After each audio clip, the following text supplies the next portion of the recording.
Hello everybody, my name is Kara. Today I am doing the Finally Fall book tag because it is finally starting to get colder where I live and I am really excited about it.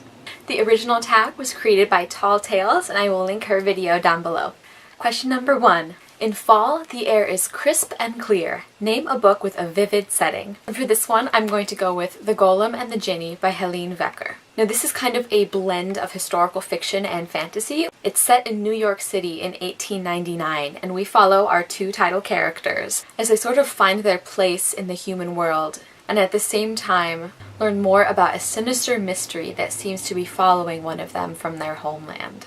Now this book is beautifully written, and I think Helene Wecker really found the perfect balance when it came to describing the setting, because you absolutely feel like you've been transported to turn-of-the-century New York City. Descriptions are so evocative without being overpowering. I don't ever think that the world building is clunky or that it overwhelms the characters or the plot, and I love this book so much. It's one of my favorites, and it's also a perfect read this time of year. Question number 2 is nature is beautiful, but also dying. Name a book that is beautifully written, but also deals with a heavy topic like loss or grief. And my pick for this one is Above Us Only Sky by Michelle Young Stone. The writing style in this book is, I think, incredibly beautiful, but it's not really poetic and flowery. I think the storytelling in this book is beautiful in its simplicity, but it also does have these incredibly moving passages because it's sort of a magical realism family saga, which are two things that I usually don't enjoy in books, but together I apparently love them. And we follow several different generations of women in this family, and it's also based very strongly in history, and the heavier thematic elements come in during the earlier portions of the family saga, because a large portion of this book focuses on the horrendous things that Stalin and Hitler inflicted on the country of Lithuania. And this is something that I was only very vaguely aware of. It's not something that was ever covered in my history classes when we discussed the Second World War or all the atrocities that were committed by the Axis powers. And this book is just, it's heartbreaking, and at times it's beautiful because you see the strength and resilience of the human spirit, I guess, and you just become so attached to these characters. And I think a really important reason for that is the fact that the writing flows so beautifully and allows the story to speak for itself sometimes, and then at other times really pulls at all your senses. Question number 3. Fall is back to school season. Share a non-fiction book that taught you something new. The one that I read most recently that I absolutely loved is Warpaint by Lindy Woodhead. This is sort of a double biography in that it covers the lives of Helena Rubinstein and Elizabeth Arden, who were essentially the first two women to really make a name for themselves in the cosmetics industry. Because even though practically since its conception it has been a very female-driven market, it was very male-dominated as far as the companies went. And I think that this book is it's just so interesting and fun, and at times surprisingly poignant, because you really get to know these two women, and they could be very ruthless in business, but you still feel like you got to know them on a more personal level, and I really loved that about this book. Question number 4. In order to keep warm, it's good to spend time with the people we love.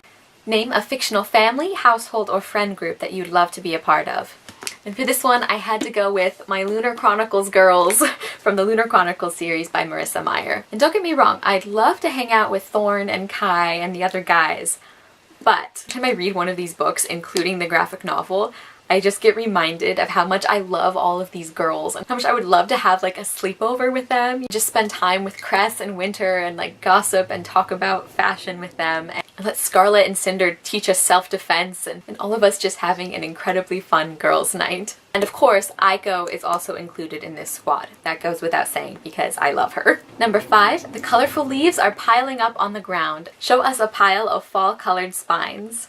And here is my spine pile. We've got some nice, beautiful yellows and oranges, including some reds. And the titles I have are Beastkeeper by Kat Hellison, The Magicians of Caprona by Diana Wynne Jones, which I actually haven't read yet. That's the next book in the Chronicles of Crestomanci series I need to read, and I am really looking forward to it. The Pirate's Wish by Cassandra Rose Clark, and Cruel Beauty by Rosamund Hodge. Question 6. Fall is the perfect time for storytelling by the fireside. Share a book wherein somebody is telling a story. And my answer for this one is Daddy Longlegs by Jean Webster. This is an epistolary novel, and we follow Jerusha Abbott as she writes letters to her mysterious benefactor who has sponsored her college education. So it's essentially Jerusha just telling the story of her ordinary life and what it's like to be a girl going to college in the early 1900s. And Jerusha just has such life and humor and compassion for everyone that she's just a wonderful, wonderful character to be in charge of telling her own story. Number 7, The Nights Are Getting Darker. Share a dark, creepy read.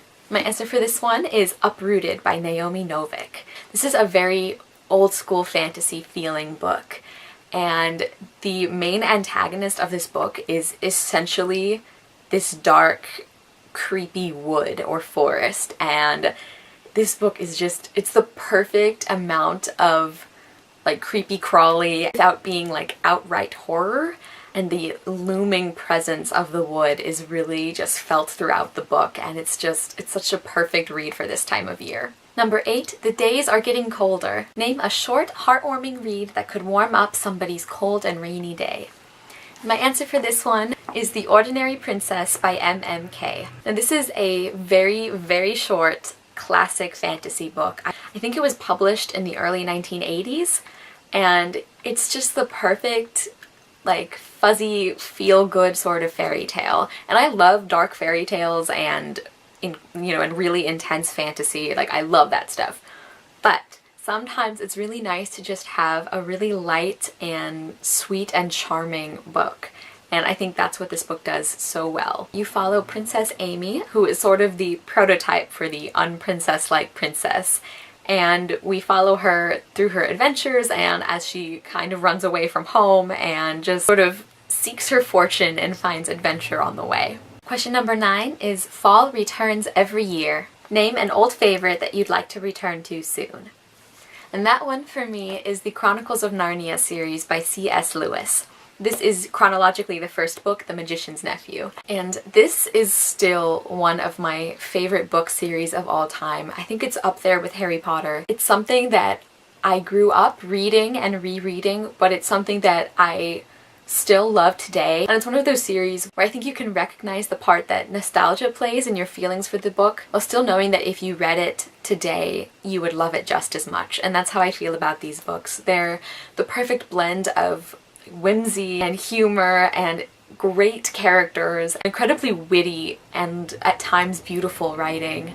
This book series is so important to me, and I think was a sort of defining series I read when I was younger. Number 10, Fall is the perfect time for cozy reading nights. Share your favorite cozy reading accessories. And the most important one for me is definitely a hot drink. And one of my go-to ones for comfort is this Fireside Vanilla Spice tea. And it's made by Celestial Seasonings.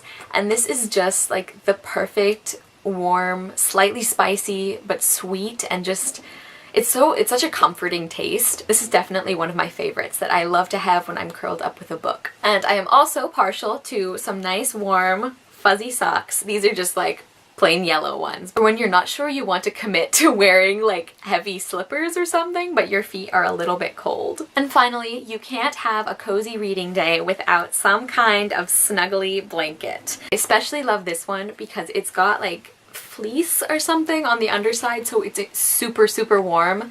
And I also just have some kind of good memories associated with this one because I actually bought it when I was studying abroad in Ireland, and it managed to keep me warm through those freezing winter nights. And finally, question 11 is spread the autumn appreciation and tag some people. And once again, I'm just going to tag everybody watching this video who thinks that this looks like a fun tag to do. Alright, so that is everything I have for this video. I hope you guys enjoyed it. I will see you soon with another one, and I hope you love the next book you read. Bye!